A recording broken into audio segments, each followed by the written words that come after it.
Hello everyone, आपका स्वागत है आपके खूबसूरत चैनल करे पढ़ाई में। आज हम लोग 13.2 जो है एक्सरसाइज, उसका जो बाकी के 3 सम्स है वो डिस्कस करने वाले।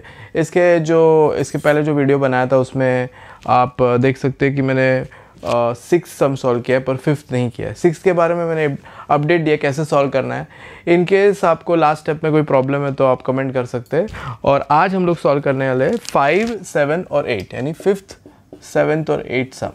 कौन से एक्सरसाइज का 13.2 आपके NCERT टेक्स्ट बुक में पेज नंबर 248, ठीक है ना। स्टार्ट करते हैं। पहला सम जो है 5th सम है, क्वेश्चन पढ़ लेते हैं। Vessel is in the form of inverted cone. Inverted कोन यानी कोन जो है कंप्लीटली उल्टा है। देखिए कोन यूजुअली ऐसा होता है, तो ये इन्वर्टेड है। तो ये इन्वर्टेड कोन है। It's height is 8 centimetre. तो हाइट जो है वो 8 सेंटीमीटर का हाइट है, ठीक है ना। ये हाइट नहीं होता, ये स्लैंट हाइट होता है, ये होता है हाइट, ठीक है। तो हाइट कितना है 8 centimetre. And radius of its top, तो रेडियस कितना दिया 5 सेंटीमीटर उसका रेडियस दिया है।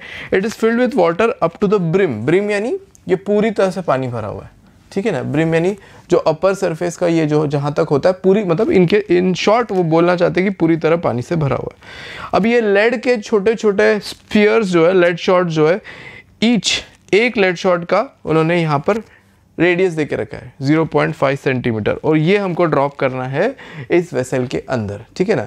जैसे ये लेड शॉट्स इस वेसल के अंदर जाएंगे तो इसके अंदर तो पानी है, तो कुछ पानी बाहर आ जाएगा। तो उस पानी के बारे में इंफॉर्मेशन दिया है। बोला है कि 1/4 of the water flows out, यानी 1/4 पानी बाहर आ जाएगा। Find the number of lead shots dropped in the vessel. मतलब इन शॉर्ट बोल रहे हैं कि कितना लेड शॉट्स हमने डाला है। मतलब देखिए ये तो मैंने एक ही बना है स्पीयर लेड का, तो ऐसे बहुत सारे इसके अंदर गए होंगे, और जाने के बाद जो भी इसकी वॉल्यूम है उसकी 1/4 वॉल्यूम यानी 1/4 पानी इसके बाहर आ गया है, यानी 3/4 पानी रह गया है। मतलब लेड शॉट्स अंदर चले गए। अंदर जाने के बाद मतलब ऐसे जाके समझो, ऐसे बहुत सारे लेड शॉट्स इसके अंदर चले गए, ठीक है। अंदर जाने के बाद क्या हुआ, जैसे ही वो अंदर पहुंचे तो उन लोगों ने कुछ पानी को बाहर डिस्प्लेस कर दिया। अब वो कितना पानी डिस्प्लेस हुआ, देखो टोटल वॉल्यूम डिस्प्लेस्ड यानी बाहर निकला जो, वो इंपॉर्टेंट है। वो है 1/4 वॉल्यूम ऑफ कोन। ये आपको समझ में आ गया, यानी जो वॉल्यूम डिस्प्लेस हुआ that is equal to 1/4 of the total volume of the cone. यानी आपको अगर वॉल्यूम ऑफ द कोन पता है, उसका अगर आप 1/4 कर लेते हो तो आपको इन शॉर्ट मिल जाएगा पानी कितना बाहर आया, ठीक है ना। तो अब एक कॉमन सेंस वाली बात होती है कि अगर हमने इसमें लेड शॉट्स डाला उसी की वजह से तो 1/4 पानी का बाहर आया। यानी लेड शॉट्स की वॉल्यूम, यानी जितने भी लेड शॉट्स, कितने हैं हमको पता नहीं, सपोज n लेड शॉट्स है तो n into volume of 1 pb के स्पीयर्स, मतलब लेड के, pb यानी लेड होता है, ठीक है ना। तो pb यानी लेड के स्पीयर्स एक सिंगल वॉल्यूम के साथ में अगर n मल्टीप्लाई करेंगे तो टोटल वॉल्यूम यानी जितने भी है इसमें उसका वॉल्यूम मिल जाएगा। देखिए वॉल्यूम ऑफ एक स्पीयर अगर हम निकालते हैं और उसको मल्टीप्लाई कर देते हैं n से, जो कि नंबर ऑफ लेड शॉट्स है, तो हमको मिल जाता है टोटल वॉल्यूम ऑफ सारे लेड शॉट्स, वो मिल गए, ठीक है। तो ये इंपॉर्टेंट था। और ये जो है is equal to volume of water displace, जो कि है 1/4 इंटू वॉल्यूम ऑफ कोन। ये आपका अप्रोच है, ठीक है ना। ये इंपॉर्टेंट है, ये आपका अप्रोच है। अगर आप इसको लेके चलते हो तो आपका आंसर करेक्ट आ जाएगा। तो कैसे करेंगे, देखिए n इंटू, अभी वॉल्यूम ऑफ स्पीयर क्या होता है 4/3 पाई r क्यूब, तो 4/3 पाई r क्यूब। अभी r के यहाँ पे क्या है 0.5 का क्यूब, ठीक है। ये आपको लिखने आना चाहिए। उसके बाद यहाँ पे 1/4 क्यों लिखा है मैंने, क्योंकि 1/4 पानी बाहर आया, वही इसका वॉल्यूम होगा इन सारों का, यानी ये जो भी लेड शॉट्स है सबका। वॉल्यूम ऑफ कोन क्या हो जाएगा, कोन का आता है 1/3 पाई r। अभी इसमें r कितना है 5 का स्क्वायर इंटू h कितना 8 है। देख लेना आप, डेटा सब मैंने यहाँ लिख दिया है। डेटा के हिसाब से 5 है इस कोन का रेडियस और हाइट जो है वो 8 है। तो इस तरह से मैंने लिख दिया। अब मुझे निकालना सिर्फ n है। अब मैं क्या करूँगा, सारा जो भी इधर है उसके नीचे ले लूँगा और सब कैंसिल करके फाइनल आंसर लेके आऊँगा। देखिए कैसे करते हैं। अब देखिए पाई से पाई तो मर जाएगा पहले ही, ठीक है। पाई से पाई तो पहले ही मर जाएगा, दोनों तरफ कैंसिल हो गया, तो उसको पहले ही मैंने कैंसिल कर दिया। अब मैं ये पूरा ऊपर लिखूँगा 1/4 इंटू 1/3 इंटू 5 इंटू 5, सही है, 5 इंटू 5 इंटू 8, ओके, अपॉन क्या आएगा, ये वाला पूरा मैं नीचे ले रहा हूँ, n को यहाँ छोड़ दूंगा बस, n के साथ में जो भी है सब डिनोमिनेटर में जाएगा, तो क्या आएगा 4/3, ठीक है, और यहाँ पे आ जाएगा 0.5 इंटू 0.5 इंटू 0.5। इस तरह से मैंने ये फॉर्म कर लिया। अब इसमें से कैंसलेशन करने के बाद मुझे फाइनल आंसर आ जाएगा। तो यहाँ तक नोट कर लीजिए, फिर आगे हम लोग इसको यहाँ पर लिखेंगे। मैं इरेज करने वाला हूँ, तो क्विकली यहाँ तक नोट कर लीजिए, ठीक है। तो ये एक बार आ जाता है आपको, तो आपको सिर्फ अभी कैंसिल करना है और आंसर आ जाएगा। ये 5th सम कर रहे हैं हम 13.2 का, एक्सरसाइज 13.2 NCERT टेक्स्ट बुक जो है 10th स्टैंडर्ड का है, उसमें आप देख सकते हैं ये सम दिया हुआ है, ठीक है। चलिए फिर अभी आगे देखते हैं कैसे होगा। n is equal to 1/4 into जो भी है। अब हम क्या करते हैं, जो डिनोमिनेटर में है, इसका जो डिनोमिनेटर में वो नीचे चला जाएगा, इसका डिनोमिनेटर ऊपर आ जाएगा। तो इसको थोड़ा अरेंज कर लेते हैं। कैसे अरेंज करेंगे, 5 इंटू 5 इंटू 8, ठीक है। ये दोनों जो 4 इंटू 3 12 है, वो सब नीचे ले लेते हैं, ठीक है ना। तो आ जाएगा आपका 4 इंटू 0.5 इंटू 0.5 इंटू 0.5, और यहाँ पे जो 4 इंटू 3 था वो भी यहाँ लिख दिया मैंने। अच्छा, तो यहाँ तक तो ठीक है। और ये जो 3 था ये ऊपर चला आएगा, ठीक है। ये कैसे हुआ, देखिए, ये जो डिनोमिनेटर में था ये नीचे चला गया और इसका डिनोमिनेटर ऊपर आ जाता है, ठीक है। ये कॉन्सेप्ट बहुत सिंपल है। देखिए, अगर आपके पास होता है 2/3 डिवाइड बाय 5/7, तो इसको हम यूँ करते, देखिए 2/3 डिवाइड बाय 5/7, और फिर हम लोग लिखते हैं 2/3 इंटू 7/5। ये रूल है। तो ये रूल के हिसाब से मैंने किया। ये कॉन्सेप्ट आप लिख लीजिए, इस कॉन्सेप्ट के हिसाब से मैंने ये अरेंज किया है, ठीक है। ये ऐसा होता है, अगर मैं डिवाइड रहता है तो मैं उसको बाद में मल्टीप्लाई करता हूँ तो राइट साइड उल्टा हो जाता है, ठीक है। ये कॉन्सेप्ट है डिवीजन का। ये सब में नहीं है, ये एक बेसिक मैंने आपको एक कॉन्सेप्ट बताया समझने के लिए, ठीक है। देखते हैं कैंसलेशन कैसे होगा। 3 से 3 गया, ठीक है, ओके। और ये देखिए 4 से 2 गया, 4 2 8 होता है, ठीक है। और ये 2 से आपका 2 यहाँ मर गया, ठीक है। तो इस तरह से आपको मिल जाता है 5 इंटू 5। यहाँ तो कुछ भी नहीं बचा है, नीचे आपका क्या बच रहा है, 0.5 इंटू 0.5 इंटू 0.5, 3.5 है, और फिर एक 2 भी तो है आपके पास, ठीक है। यहाँ तक तो क्लियर है। अब देखिए, आपको क्लियर दिखाई दे रहा है, यहाँ पे आपको 5 इंटू 5 तो है, और यहाँ पर भी है, पर ये पॉइंट में। तो ऊपर नीचे हम लोग क्या करते हैं, 100 से मल्टीप्लाई कर लेंगे। किससे मल्टीप्लाई करेंगे, 100 से। इससे क्या हो गया, ये 5 इंटू 5 रहा और 100 भी रहा ऊपर। डिनोमिनेटर में 0.5 इंटू 10 करेंगे, ठीक है। 100 किससे बना है, 10 इंटू 10 किससे बना है, 10 इंटू 10।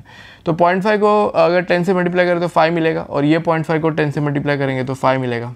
इस तरह से हमारा ये और ये भी कैंसिल हो सकता है, ठीक है। अब बचा 1.5 यहाँ पे, ठीक है, और इंटू 2, यहाँ तक तो क्लियर है। अब क्या होता है, यहाँ पर मुझे ये कैंसिल हो गया। अभी 0.5 क्या होगा, 0.5 होता है 1/2। अगर आपको पता नहीं है 0.5 क्या होता है, 0.5 होता है 1/2। अगर 1 को 2 से डिवाइड करके देखेंगे तो आपको 0.5 ही मिलेगा। तो यहाँ पे आपको आ जाएगा 100 अपॉन 1/2 इंटू 2। तो ये और ये कैंसिल, आंसर आ जाएगा आपको 100। यानी मैंने क्या किया है, शॉर्टकट मेथड्स कुछ यूज़ किए, कैलकुलेशन ज़्यादा कुछ नहीं किया है। 2-3 चीज़ था, एक तो इसके बाद मैं इसको कैसे अरेंज करता हूँ वो इंपॉर्टेंट है, और उसके बाद ये 100 जो मैंने मल्टीप्लाई किया पॉइंट हटाने के लिए, ये भी एक इंपॉर्टेंट स्टेप है। और यहाँ पर मुझे 0.5 इज इक्वल टू हाफ ये यूज़ किया, इससे भी कैंसिलेशन हो गया। इससे मुझे 100 मिला। 100 के साथ कोई यूनिट नहीं आएगा, क्योंकि मैंने निकाला है कितने लेड शॉट से, 100 लेड शॉट्स मैंने पानी के अंदर डाला है, तब जाके 1/4 पानी बाहर आया। इसी के साथ ये सम खत्म होता है। हम बढ़ते हैं और देखते हैं सम नंबर 7। जो सम नंबर 7 है, इसको पहले समझ लेते हैं। सम में क्या दिया है, एक solid consisting of right circular cone, यानी एक राइट सर्कुलर कोन है, ठीक है ना, जिसका की हाइट 120 है। तो देखिए यहाँ पर हाइट जो है 120 है, ठीक है ना, ये कोन का। अब इस कोन के कोन जो एक हेमिस्फीयर पे है, यानी ये देखिए यहाँ पे कोन है, अंदर वाला फिगर देखिए कोन है, और उसके नीचे वाला पार्ट हेमिस्फेरिकल है, ठीक है ना। तो ये टोटल स्ट्रक्चर जो अंदर है, इंटरनल जो स्ट्रक्चर आप देख पाते हो, तो इसमें 2 चीज़ है। इंटरनली जो दिख रहा है आपको, इंटरनल शेप जो आपको दिख रहा है वो है कोन प्लस हेमिस्फीयर, ठीक है ना, ये इंपॉर्टेंट है, नोट करने वाली बात है।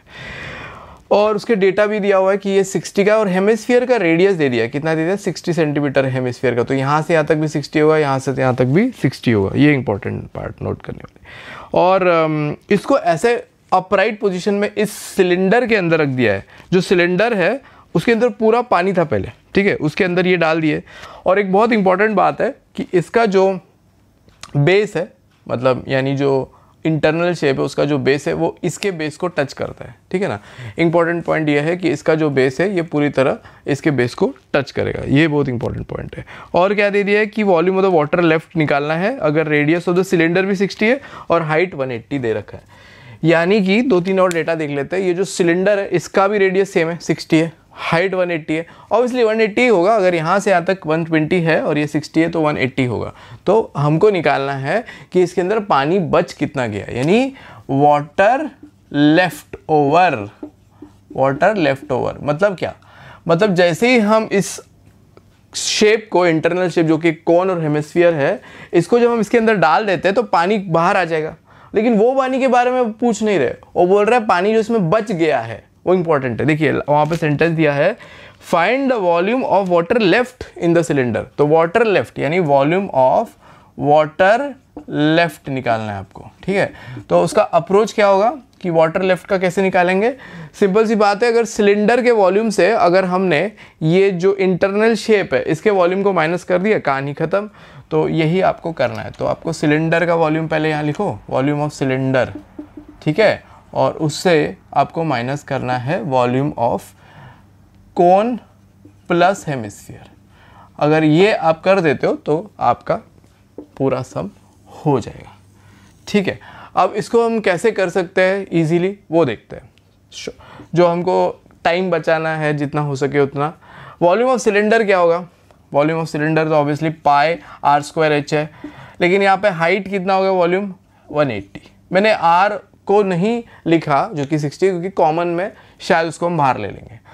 अच्छा, तो एक ऐसा ब्रैकेट ओपन करो क्योंकि इसमें दो वॉल्यूम आने वाले हैं। एक वॉल्यूम ऑफ कोन होगा, तो वॉल्यूम ऑफ कोन क्या होगा 1/3 पाई आर स्क्वायर। अब देखो कोन का हाइट 120 है तो वो मैंने लिख दिया यहाँ पे, प्लस 4/3 नहीं आएगा, 2/3 आएगा क्योंकि हेमिस्फीयर है, 2/3 पाई आर क्यूब।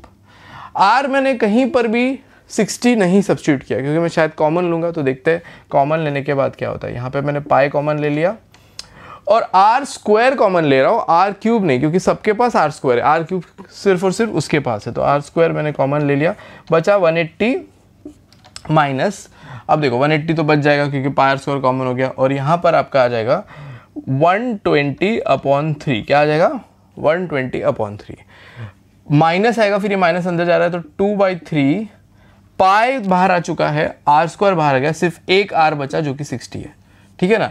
ये 60 कहाँ से आया, एक आर बच गया। देखिए आर क्यूब था यहाँ पर, आर स्क्वायर बाहर लिया तो एक आर तो डेफिनेटली बचेगा, ठीक है। तो पाई आर स्क्वायर फिर से लिख दिया हम, यहाँ पे 180 आ गया और ये 3 से गया तो ये 40 हो गया, ठीक है, ये 40 हो गया, और फिर से ये जो है 20 हो गया तो ये भी 40 हो गया, यानी कि 180 माइनस 80 100 आ गया, मुझे क्या मिल गया 100 आ गया। अब मैं ये ऊपर का पार्ट इरेज कर रहा हूँ, यहाँ तक आप नोट कर लीजिए क्विकली, और ये फाइनली एक स्टेप और बचा है और हमारा ये सम खत्म हो जाएगा, ठीक है। तो ये आ गया पाई आर स्क्वायर और इधर मुझे मिल चुका है 100। कैसे मिला 100, 180 माइनस 80, देखिए 180 माइनस 40 140 होगा, 140 माइनस 40 100 हो जाएगा। पाई की वैल्यू ले लेता हूँ मैं, सपोज 3.14 इंटू आर की वैल्यू 60 इंटू 60, क्योंकि आर 60 है, इंटू 100। देखिए 3.14 को अगर मैं 100 से मल्टीप्लाई कर देता हूँ तो 314 आ जाएगा। क्या आ जाएगा 314, और उसको मुझे मल्टीप्लाई करना है 3600 से।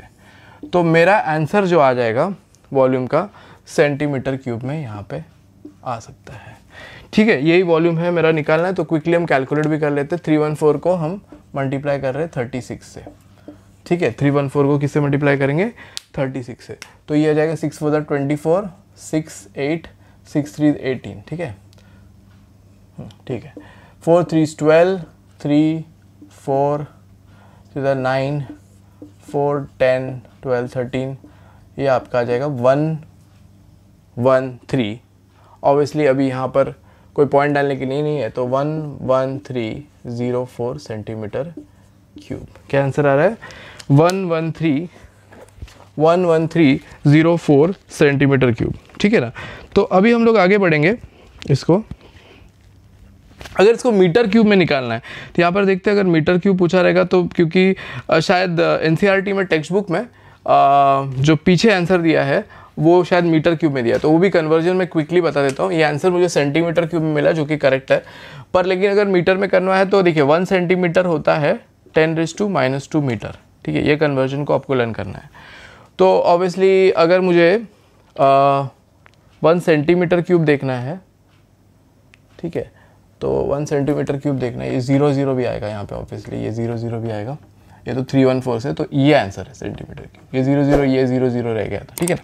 अब 1 सेंटीमीटर क्यूब क्या है, इसका मेरे को क्यूब करना पड़ेगा और यहाँ पे आ जाएगा मीटर क्यूब, तो आ जाएगा 10⁻6 मीटर क्यूब। तो यानी ये आप लर्न भी कर सकते हैं या समझ के भी कर सकते हैं कि 1 सेंटीमीटर क्यूब होता है 10⁻6 मीटर क्यूब। और मुझे आंसर क्या मिला है, देखिए 314 को मैंने 36 से मल्टीप्लाई किया तो 11304 आया, उसको और 2 0 लगाना है क्योंकि 3600 है। तो आंसर मुझे एक्चुअली आया था 1130400 सेंटीमीटर क्यूब। और अगर मुझे मीटर क्यूब में करना है तो मुझे इसके साथ मल्टीप्लाई करना पड़ेगा 10⁻6, जो कि मेरा आंसर मैच हो जाएगा अगर मीटर क्यूब में पूछते हैं तो 11300 इंटू 10⁻6 मीटर क्यूब। या मैं ऐसा भी लिख सकता हूँ 1 2 3 4 5 6 1.1304 मीटर क्यूब। ये भी आंसर करेक्ट है, ये भी करेक्ट है और ये भी करेक्ट है। ठीक है, क्विकली नोट कीजिए, फिर चलते हैं अगले सम पे।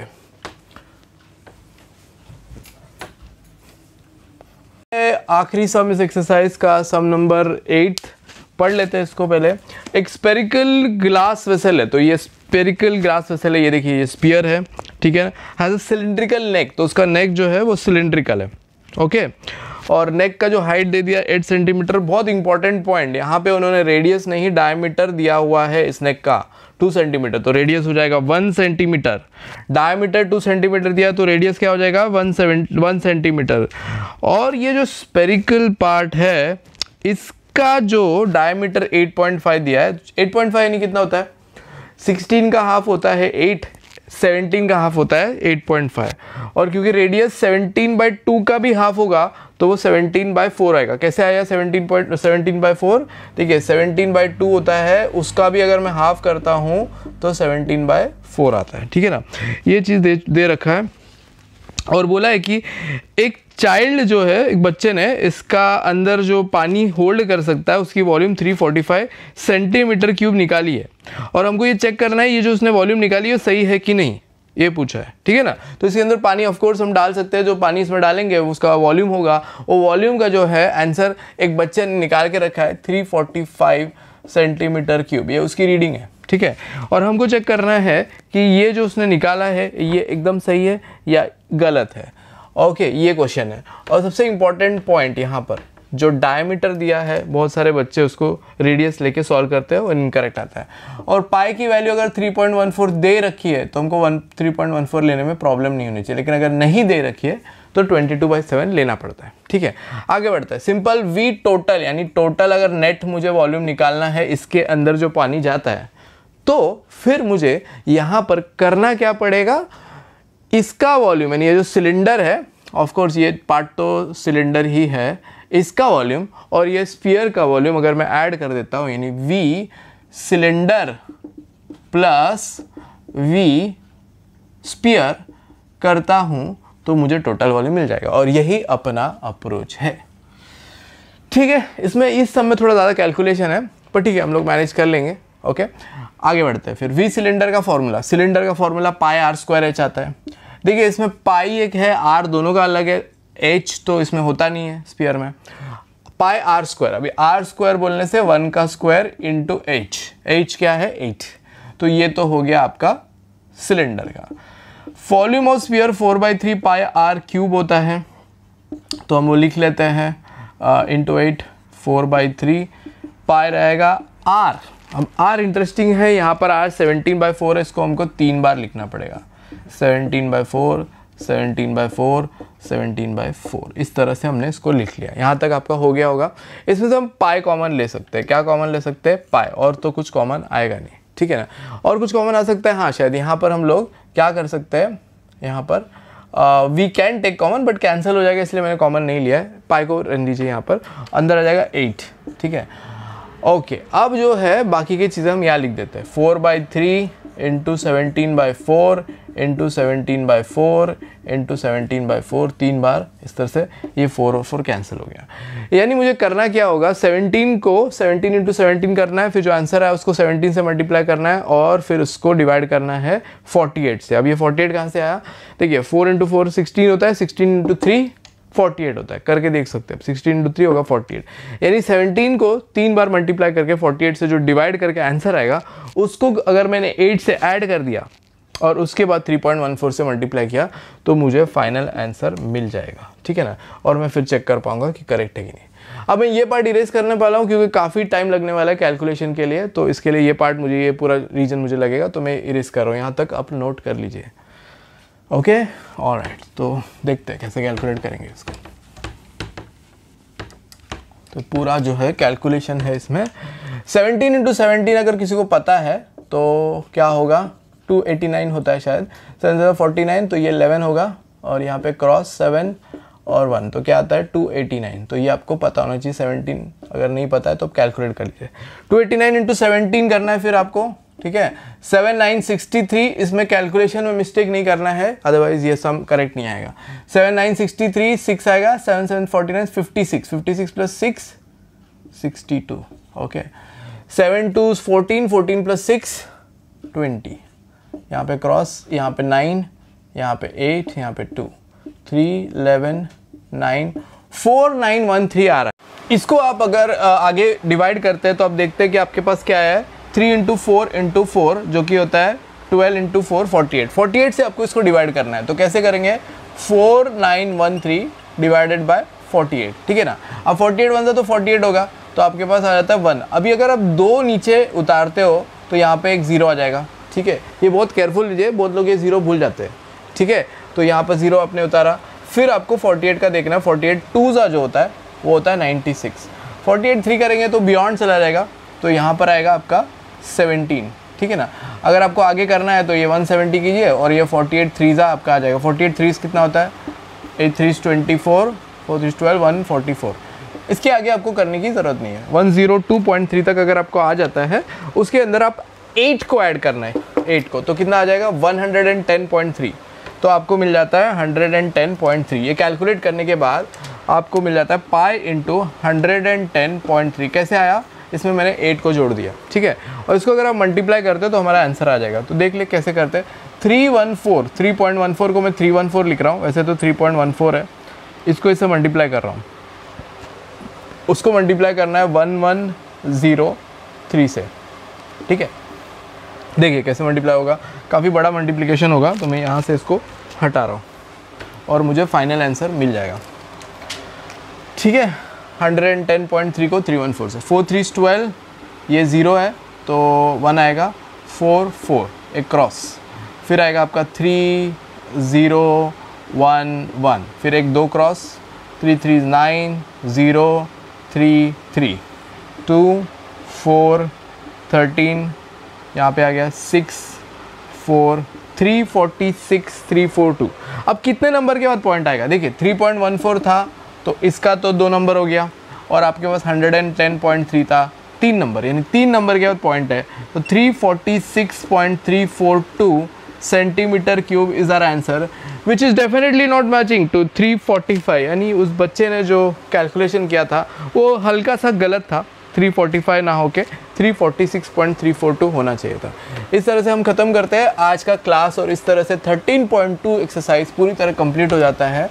दोनों पार्ट अच्छे से देखिए, आपको पूरी तरह से एक्सरसाइज समझ में आ जाएगा। अगर आपको अच्छा लगे तो शेयर कीजिए और पढ़ते रहिए passionately. Thank you so much.